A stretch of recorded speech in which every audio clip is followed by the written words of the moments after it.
प्रिय विद्यार्थियों, आज हम लोग मैथिली शरण गुप्त जी की नारी भावना के संबंध में बातचीत करेंगे।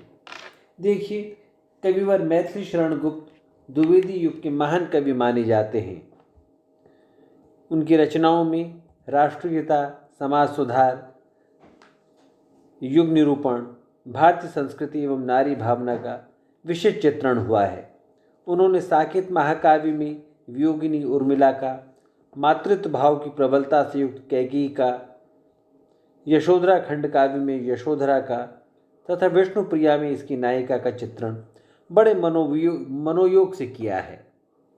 अपने नारी संबंधी विचारों को व्यक्त करते हुए गुप्त जी ने नारी के संपूर्ण जीवन को जिन दो पंक्तियों में व्यक्त किया है, वे उनकी नारी भावना को मार्मिकता से अभिव्यक्त करती हैं।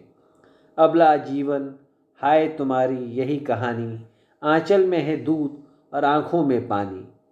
इन पंक्तियों में नारी को अबला कहते हुए उसकी असामर्थ्य एवं अक्षमता पर दुख व्यक्त किया गया है तथा उसमें मातृत्व भाव की प्रबलता को स्वीकार करते हुए उसके जीवन को दुख भरा हुआ माना गया है। किंतु ऐसा नहीं कि गुप्त जी नारी को नर से हीन मानते हों। वे नारी को नर की तुलना में गरिमा देते हुए उसे नर से श्रेष्ठ निरूपित करते हुए कहते हैं, एक नहीं दो दो मात्राएं नर से भारी नारी। यहाँ तक कि गुप्त जी ने नारी के विविध रूपों का चित्रण अपने काव्य में किया है।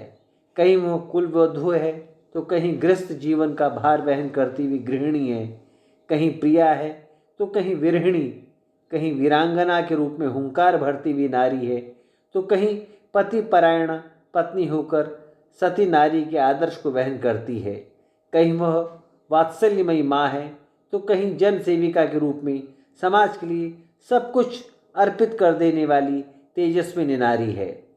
साकेत की उर्मिला पति परायणा अनुरागिनी पत्नी है।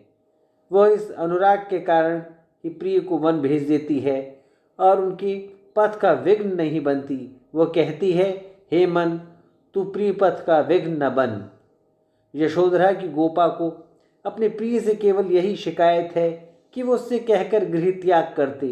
यदि वे उससे कहकर जाते तो उसे आत्मसंतोष मिलता और वो उन्हें कभी नहीं रोकती।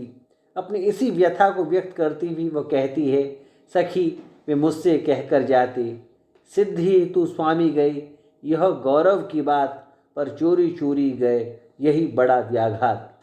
वह कहती है कि उन्होंने मुझ पर विश्वास नहीं किया।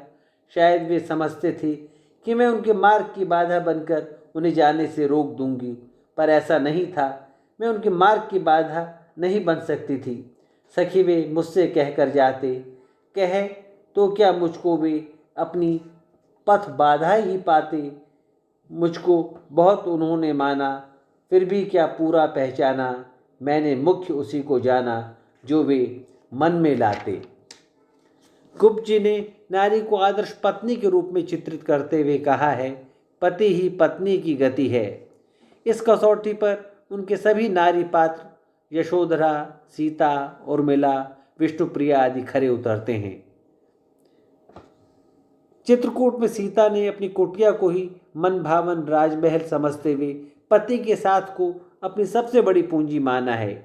इसी प्रकार सीता आदर्श पत्नी के रूप में चित्रित की गई है। निस्सौद सदन में उठज पिता ने छाया, मेरी कुटिया में राजभवन मन भाया।